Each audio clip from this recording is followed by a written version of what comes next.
Car M. Moulay Najim Ould Moulay Zain, directeur du groupe d'information Point Chaud et correspondant en Mauritanie de la chaîne de télévision Africa News, vient de nous rejoindre en studio pour nous entretenir sur cette initiative. Bonsoir M. Moulay et bienvenue.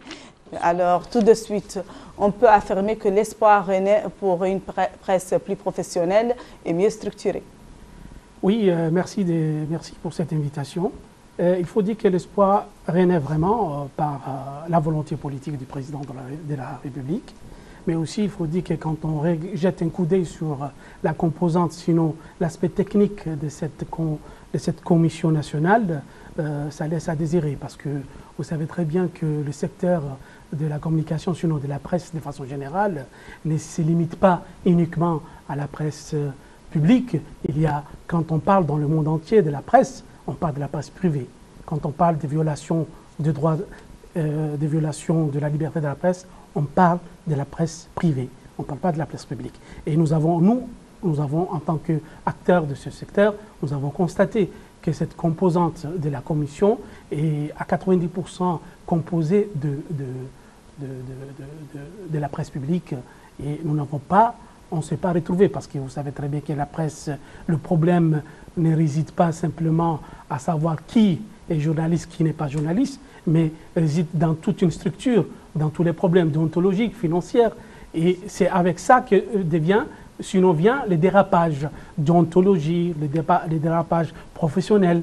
Donc je pense que franchement, nous avons eu l'espoir par cette décision du président de la République de créer cette commission, mais nous avons vraiment été déçus par sa composante, parce qu'on ne peut pas prendre 5 personnes pour dire qu'ils vont assainir un secteur qui vraiment traverse les crises multiformes. Justement pour vous qui êtes comme nous dans la sphère de la presse francophone, souvent cloisonnée par ses propres acteurs, pensez-vous qu'elle saura se mettre en diapason de cette nouvelle dynamique? Tout dépend de l'approche que prendra cette commission et la procédure, sinon la méthodologie de travail.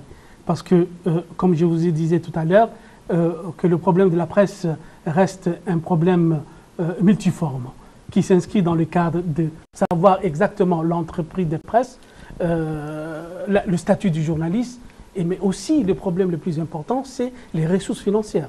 Parce que tant qu'on n'aura pas pu comprendre exactement comment peut fonctionner, ou bien le modèle économique d'une entreprise de presse en Mauritanie, je ne pense pas que nous aurons sorti de l'auberge. Parce que les problèmes vont toujours continuer à exister, et non seulement sur le plan professionnel, mais ce qui est plus grave, sur le plan déontologique. Espérons que cette commission prendra en compte certains détails et élargit un peu son champ, et permettra aussi à d'autres, c'est-à-dire on ne peut pas faire une commission sans des experts. Avez-vous un appel à lancer par rapport à ce nouveau dispositif? Je dirais que, bon, le seul appel que je peux lancer, c'est qu'on essaye d'accompagner le travail avec un travail académique, avec des experts dans le domaine, dans le secteur.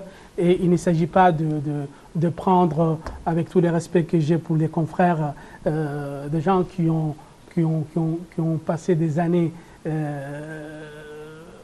c'est-à-dire, on ne peut pas faire du nouveau avec l'ancien, ça c'est sûr. Il faut quelque chose, il faut injecter un nouveau sang, et il faut permettre aussi à voir le modèle économique de l'entreprise de presse en Mauritanie. Ça, c'est la chose la plus importante. Et aussi, arriver à limiter les dégâts. Je ne dis pas à arrêter les dégâts, parce que les dégâts existent dans tous les pays du monde, pour ce qui concerne la profession, mais arriver à limiter les dégâts avec beaucoup plus de professionnalisme. Merci, M. Moulay, d'avoir accepté notre invitation. C'est moi qui vous remercie.